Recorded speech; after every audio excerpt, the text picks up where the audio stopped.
Hello అండి, మీకు మా వీడియోస్ నచ్చితే లైక్ చేసి కామెంట్ చేసి సబ్స్క్రైబ్ చేసి సపోర్ట్ చేయండి. బెల్ ఐకాన్ని క్లిక్ చేయడం మర్చిపోవద్దు.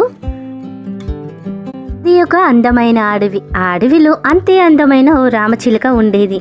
దానికి పండ్లు అంటే ఎంతో ఇష్టం. రోజులాని ఆ రోజు కూడా పండ్లు తినడానికి వేటకు వెళ్తుంది. అనుకోకుండా ఒక పెద్ద వర్షంలో చిక్కుకుంటుంది. కారణంగా దానిపైన ఒక చెట్టు పడిపోయింది. అనుకోకుండా దాని రెక్క విరిగిపోయింది. చిలుక ఆ రెక్కతో ఎగరాలని ఎంతో ప్రయత్నించింది, కానీ దాని వల్ల కాలేదు.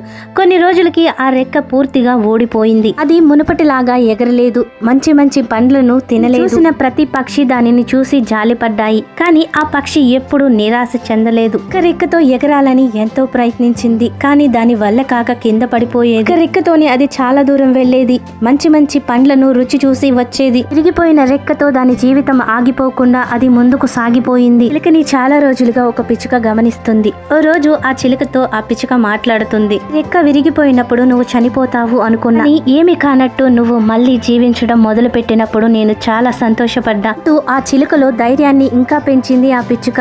కొన్ని రోజులకి నీళ్లు పండ్లు ఉండే ఒకే చోటుని ఎంచుకొని అక్కడ నివాసం ఉంటుంది ఆ చిలుక. కథలో ఉండే నీతి: కొన్ని ప్రమాదాల్లో మనకు విలువైనవి పోగొట్టుకుంటాం. నిరాశతో అక్కడే ఆగిపోతే కుదరదు కదా.